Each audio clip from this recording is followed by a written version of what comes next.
¿Qué tal? ¿Cómo están? Muy buenas noches. Bienvenidos a otro programa más de Estado de la Nación. Hoy vamos a platicar acerca de todo lo que está sucediendo en el país. Vamos a hacer un análisis de los distintos factores que se están moviendo en los poderes del Estado, como para ver hacia dónde vamos. Nuestros analistas invitados hoy, los licenciados Mario López y el licenciado Pablo Guerra del Movimiento Cívico Nacional. Así es que ambos, muchas gracias por estar acá con nosotros para poder platicar acerca de esto. Bueno, ¿qué les parece si empezamos con lo espinoso? Todo está espinoso, pero bueno. Las comisiones de postulación han dado mucho. En el primer día todos hemos hecho el chiste que ya se pusieron de acuerdo en que no están de acuerdo, ni siquiera para dónde sesionar. Hoy ya había propuestas para un tercer lugar seguro para poder sesionar. ¿Cómo ven ese proceso y hacia dónde va a desencadenar? Bueno, es un proceso en el que se refleja que evidentemente las figuras políticas que toman decisiones en el país no están de acuerdo. Esto quiere decir que en el Congreso, digamos, esa correlación de fuerzas no existe entre los grupos políticos que de alguna manera inciden en este andamiaje político que no se ve, pero que siempre ha existido. El hecho de que empezáramos con que no existe un decano, o que no está uno de los decanos, que después una de las cosas que uno podría no imaginar, que es no sesionan porque no hay una sede, ahora pues que no se han puesto de acuerdo en dónde lo van a hacer, son para mí excusas en que no hay consensos todavía en la clase política de cómo poder manejar este proceso. Uno desearía que fuera un proceso limpio, un proceso netamente técnico, pero la realidad es que no ha sido así y tristemente en este proceso tampoco se ve que sea un proceso eminentemente técnico, ¿verdad? Es evidente que los diputados todos tienen afinidad, el partido de gobierno tendrá afinidad también con colocar al menos dentro de las postulaciones a ciertos perfiles, y es un reflejo de cómo hay una ruptura entre el oficialismo, entre las bancadas en el Congreso, que repercute en estas instancias que de alguna manera, ¿a dónde van a ir a parar? Al Congreso de la República. Ahora, digamos que si el tema era la lucha contra la corrupción, hay dos grandes ramales para el tema de la corrupción. Uno es tener tribunales que sean capaces de llevar juicios eficientes, un sistema de justicia adecuado.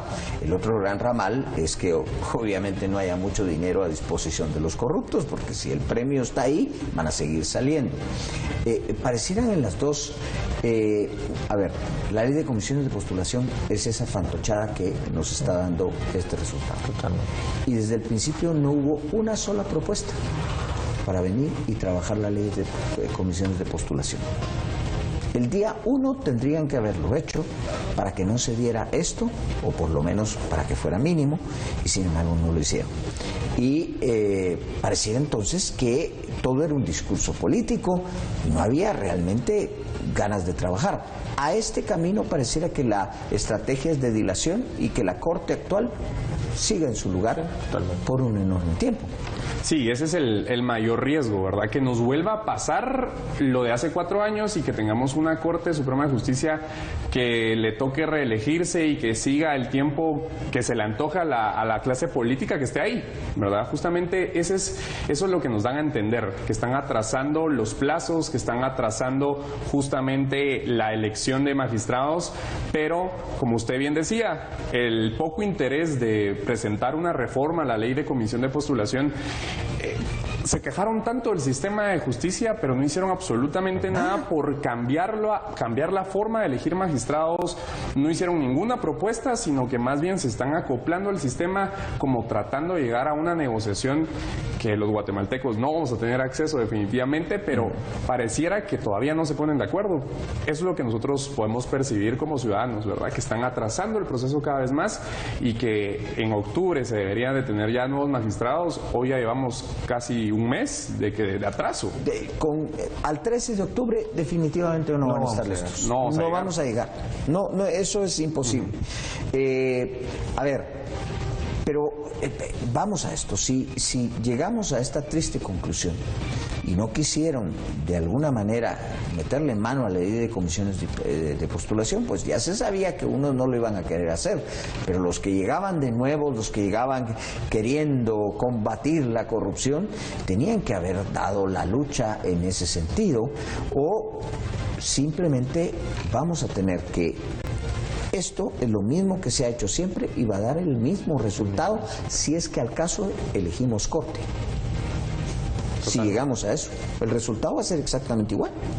Sí, eso es lo triste. Digamos, yo creo que aquí es donde la masa crítica, que esperamos que cada vez sean más en este país, de verdad comience a medir cuáles son esos problemas de fondo que está resolviendo el nuevo gobierno y dónde lo calificamos y cómo lo medimos. Y esta es justamente una prueba de fuego para darnos cuenta, ¿estamos siguiendo una ruta que nos está encaminando a mejores condiciones en nuestra democracia o estamos únicamente comiéndonos el discurso de siempre, que algo está cambiando, pero en las pruebas de fondo resulta que nada está cambiando? El primer parámetro fue, bueno, esta ley que fue nada más ponerla en el papel y la propuesta y la emoción, no trascendió, y eso quiere decir que los mandos del Congreso no tuvieron la voluntad y el consenso para hacerlo. ¿Y esto qué refleja? Y lo digo así porque es la realidad, refleja que el oficialismo no ha tenido esa capacidad de tener operadores políticos en las instancias que corresponde para llevar una agenda. Y esto, ¿a qué me lleva? En que nunca ha existido, o no sé si a la fecha ya está existiendo, una planificación de cómo va a ser mi gobierno, cómo va a ser la política pública que quiero llevar a cabo, ¿verdad? No, y es que parecía que las prioridades estaban trastocadas. Cuando brevemente tuvieron cierto poder en el Congreso de la República, lo primero en que pensaron era la ley de competencia, pero nunca pensaron en reformas a la ley electoral, ni tampoco pensaron en reformas a la ley de comisiones de postulación.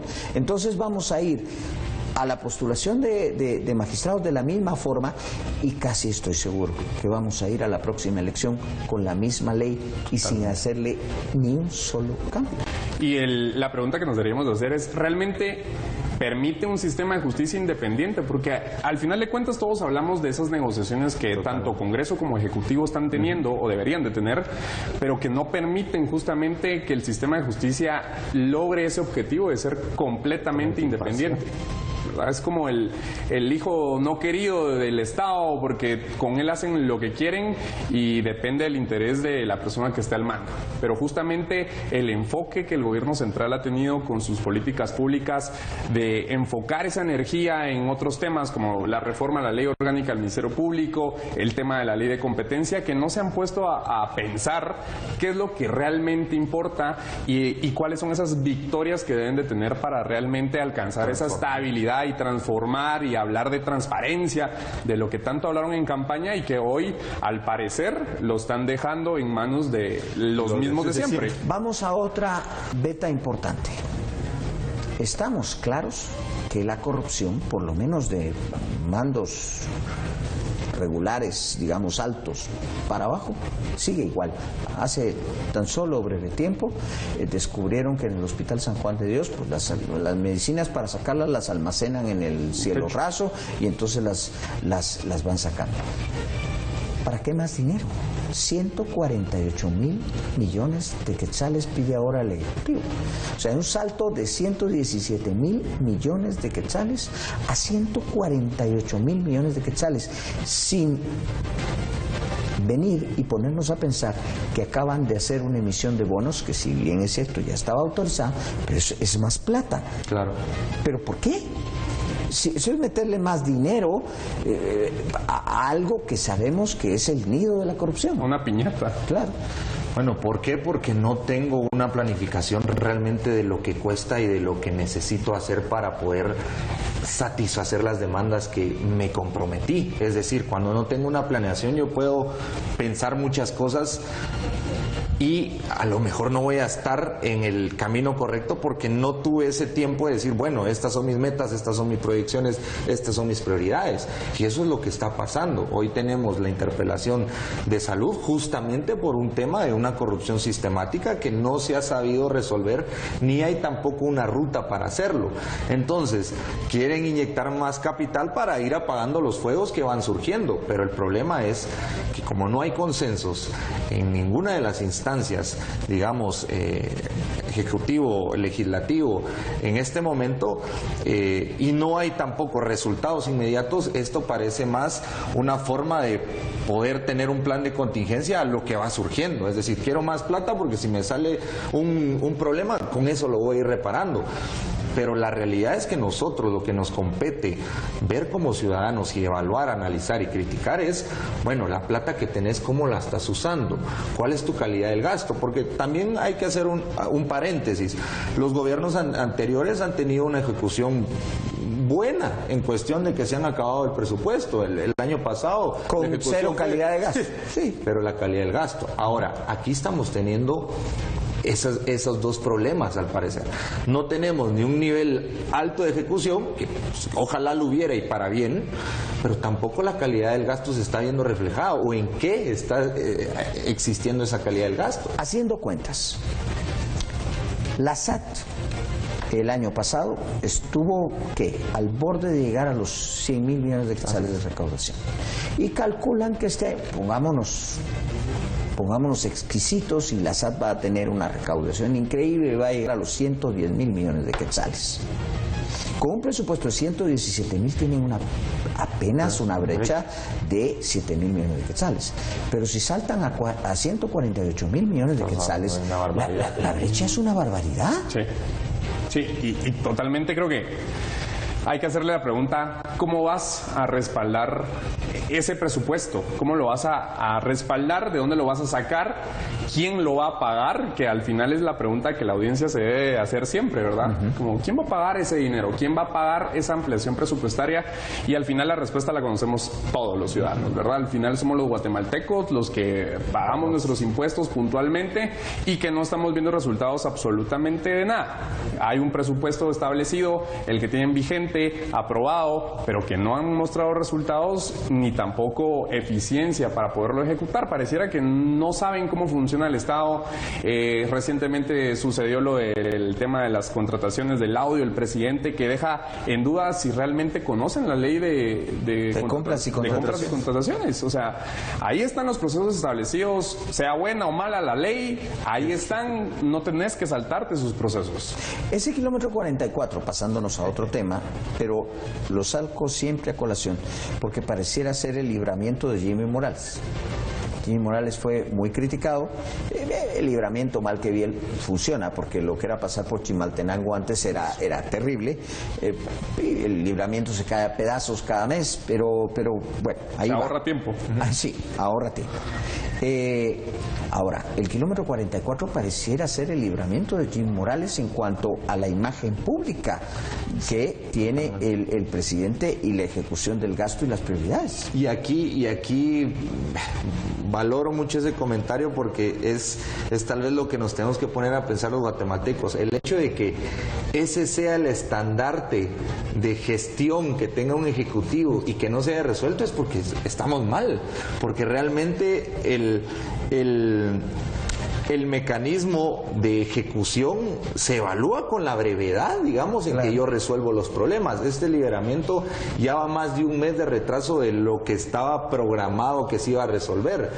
Y nos fijamos en él. ¿Por qué nos fijamos en este liberamiento? Porque no estamos viendo otra gestión u otro proyecto que nos esté ahorita resolviendo el Ejecutivo. Entonces, aquí es donde empezamos a notar que es para el gobierno desgastante que en su primer año esté teniendo este tipo de problemas en su ejecución, porque ya que usted hace la comparación, Jimmy Morales tuvo, para su suerte, si queremos verlo así, que el liberamiento fue en su último año. Entonces, obviamente mermaba un poquito eso. Sí, esto es ahorita. Pero esto es ahorita. Y el problema es, ¿por qué nos estamos fijando en ese kilómetro 44? ¿Por qué no estamos viendo otra cosa? Los guatemaltecos durante 25 años que duró entró el tema de la concesión que tenía Marnussaí, nunca nos pusimos a pensar en el kilómetro 44 y en el 46 que también tiene problema. Y ahora resulta que estamos todos conscientes de lo que pasa en el kilómetro 44 y 46 de una carretera que transitábamos todo el tiempo. Sin voltear a ver. Sin voltear a ver. Sí, y justamente lo que decías, yo creo que el gobierno central sí tiene su banderita para distraernos un poquito.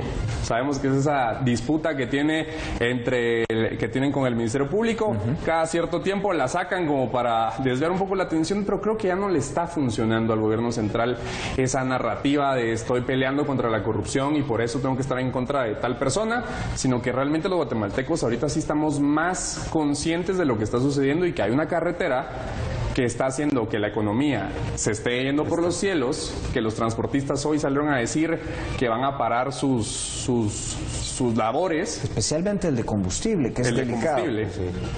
Que están, porque obviamente para ellos representan gastos, ¿verdad? Y para los guatemaltecos al final somos los últimos afectados y no estamos viendo como esa capacidad, los ciudadanos en concreto no estamos viendo esa capacidad, más bien estamos viendo cómo están tratando de echarle la culpa a quien se les aparezca y no están resolviendo los problemas que son evidentes, que no se le puede echar la culpa al gobierno pasado, que se acaba ese discurso, se acaba en algún momento del gobierno. Saliendo del kilómetro 44 y 46, que ahorita el que más tenemos conciencia es el 44, nos vamos al resto de carreteras del país. Hemos tenido transportistas acá, en plática, así como la que estamos teniendo. Y había transporte de mercaderías que influye, por supuesto, en los precios de la canasta básica. Había transporte de mercaderías que un viaje, por ejemplo, del puerto para acá se hacía en 2 horas y media, 3, pongámosle. Hoy 9 horas. Pero eso no está solo en esa carretera. Es que el problema sigue en todas las carreteras. O sea que saliendo del 44 nos vamos a topar con un problema generalizado. Bueno, sí, cuando vamos a Retaluleu ya tenemos ahí las 7 horas que nos hacemos en Suchitepeques y ahora con las lluvias esto es peor, ya pasamos el 44, el 46, ya miramos que el regreso también de Puerto Quetzal para acá ya es irte espantando los baches y ahí sí que los pozos que hay ahí ya, ¿verdad? Ahora, triste, nosotros sí tenemos un problema de carreteras, visibilizándolo a nivel ya macro, es un problema que nos ha quejado en los últimos 6 años, tal vez un poco más, pero como decía acá el colega, un ejecutivo viene a resolver, no viene a anclearse en lo que no hicieron o hicieron mal los gobiernos pasados. Esa es parte de la excusa que tiene ahora el ejecutivo en decir queremos una ampliación porque queremos cubrir la red vial, pero ya sacaron un estudio de prensa libre hace menos de un mes donde se dice que igual este año no iban a cubrir los más de 1.200 kilómetros que tenían que cubrir, iban a cubrir solo el 40% y a la fecha no llevan ni el 25%. Entonces vuelvo y reitero lo que hablamos hace unos minutos, no nos tenemos que desviar también en la ejecución, la cantidad de ejecución y la calidad de la ejecución, porque ahorita lastimosamente no estamos teniendo ninguna de las dos, pero también vemos que lo que se hace muchas veces dura muy poco y entonces estos problemas van a seguir siendo reiterativos en medida de que no se tenga una planeación de decir, bueno, vamos a hacer esto, pero lo vamos a hacer bien. Vamos a hacer las vías terciarias, si lo queremos ver así. Creo que hay una clasificación, pero son estratégicas para que circule la economía. Estaba leyendo que, por ejemplo, en Alta Verapaz, uno de los departamentos más vulnerados, de toda la necesidad de infraestructura vial que necesitan para este año, solo les pretenden cubrir el 20%. O sea, entonces, ¿hacia dónde estamos caminando? Vamos a tener tarde o temprano la canasta básica, bueno, ya la tenemos alta. No la veo yo que venga para abajo porque tenemos estos problemas de fondo, la economía circula más lento, las lluvias que van mermando y nos ayudan un poco, pero somos vulnerables ante estas cuestiones climáticas y mientras no haya, reitero, una planeación de, bueno, cómo circula la economía en el país y dónde debo actuar, vamos a tener lo mismo, es así. Vamos a hacer una pausa, pero regresamos en unos instantes con nuestros invitados. Estamos.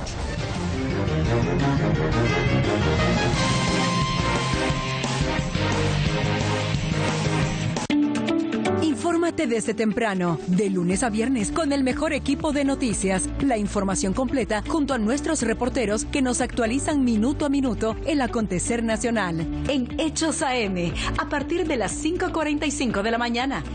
Solo por TV Azteca Guate, el mejor canal.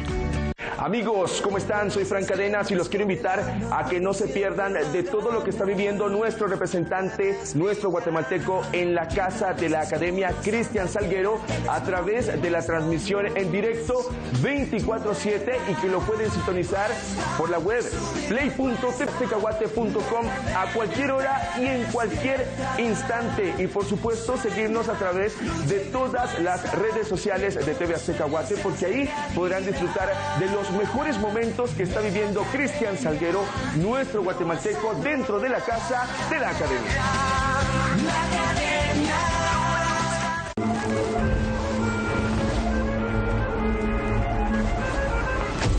Una oportunidad única para mostrarse al mundo.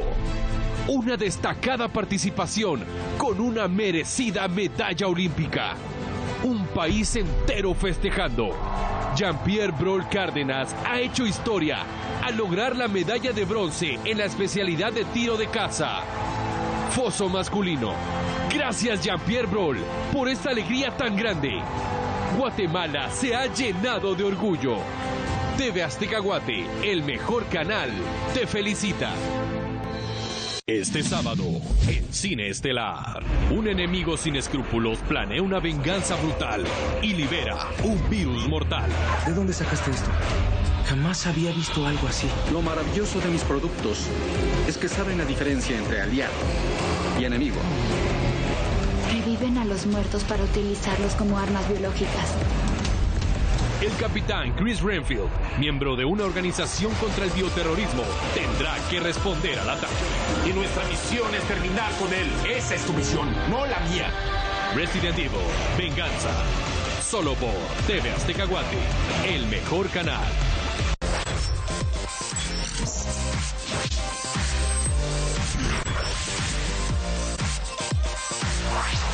TV Azteca Guate, cerca de ti.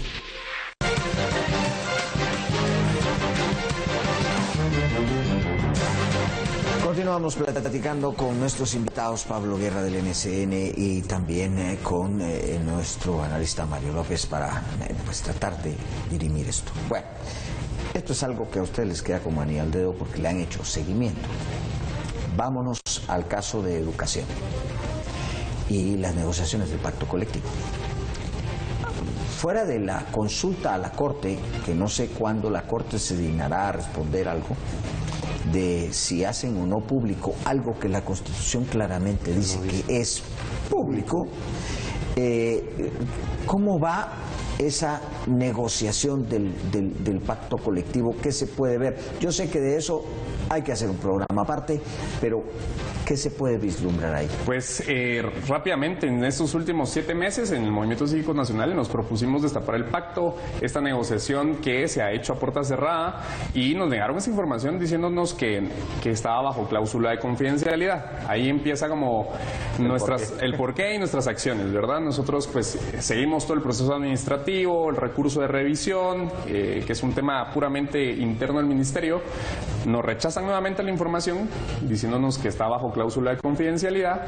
El presidente sale a decir que va a hacer una consulta a la CC, que en qué momento, o sea, está claro en la Constitución que todos los actos de la administración son públicos, ¿verdad?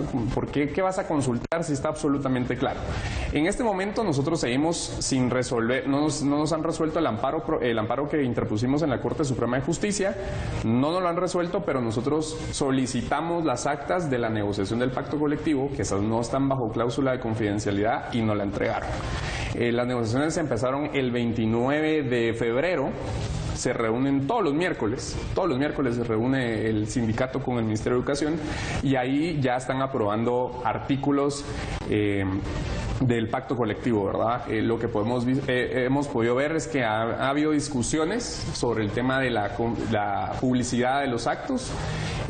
Joviel Acevedo ha sido muy claro en las actas, dice, no, dejemos afuera los medios de comunicación, no tienen nada que ver en esto, va a ser un desgaste innecesario, y el Ministerio de Educación pues ha ido permitiendo estas circunstancias. Llevamos 16 actas, tenemos en el Movimiento Cívico Nacional, que estamos analizando algunos privilegios, por ejemplo, el tema de la inamovilidad sindical, ¿verdad? Que los dirigentes sindicales son inamovibles, incluso 2 años después de haber dejado sus cargos, que es absurdo que una persona tenga una... O sea, salen de la junta directiva, salen de la cúpula del sindicato y son 2 años inamovibles. O sea, no los pueden remover por absolutamente nada. Sí, el dictador de la educación, le digo yo, al señor Joviel Acevedo, pero justamente son privilegios absurdos que ningún trabajador en ningún lado tiene, ¿verdad?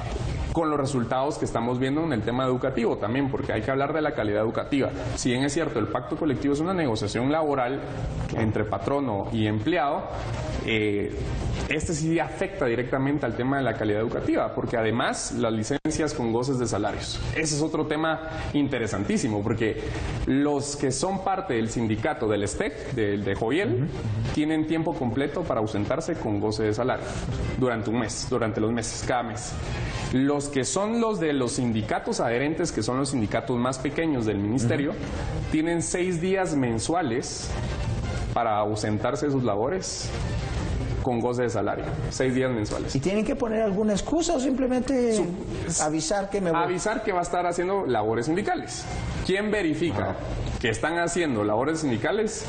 No lo sabemos, pero un niño que no tiene a su profesor 6 días de 20, ¿verdad? El tema de la calidad educativa sí se ve afectado con estas negociaciones que las están manteniendo en secreto y que al parecer le siguen dando una cuota de poder a Joviel Acevedo que no debe tener.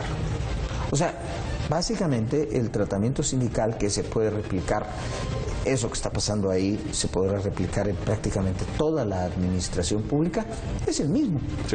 Sí, tal vez lo que genera más atención y para los que estamos medio o más enterados de esto es tristeza, porque estamos jugando con la educación nacional de nuestra población. Es decir, aquí el colega hablaba de algo muy importante y es quizá la palabra clave de todo esto, la calidad educativa.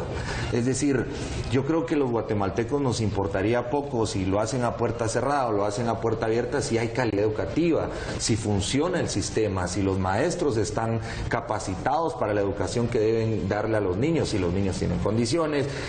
Yo creo que uno se pregunta menos cuando el servicio es bueno, ¿verdad? Porque a lo que uno le interesa es el servicio como tal, que la calidad sea buena. Pero aquí no tenemos ni la plata, porque aquí estamos pidiendo un aumento de presupuesto porque no alcanza la plata. No tenemos la calidad y también tenemos algo que en cualquier parámetro de gestión pública se ve mal, que es cuando algo en la gestión pública es opaco o no quiere ser público, no pinta bien. La opacidad es antagónico de transparencia. Claro, llegamos al final. La verdad es que para tratar todo lo que está pasando, llevaría hoy empieza supuestamente la interpelación al ministro y eso ya solo lo que es el Congreso nos llevaría también otras cuantas horas. Pero bueno, conclusión. De esta manera, así en segundos, ¿a dónde vamos? A la incertidumbre en todas las áreas del Estado. No sabemos cómo están trabajando, no nos permiten saber cómo están trabajando y esa es incertidumbre del ciudadano, ¿verdad? ¿Cómo va a estar el tema de la economía? ¿Cómo va a estar el tema de la seguridad, la educación? El guatemalteco constantemente vive en una incertidumbre y creo que no le están dando esa certeza al guatemalteco de que las cosas van a estar bien. Claro. Vamos a lo mismo de siempre, evaluándolo desde lo puntual.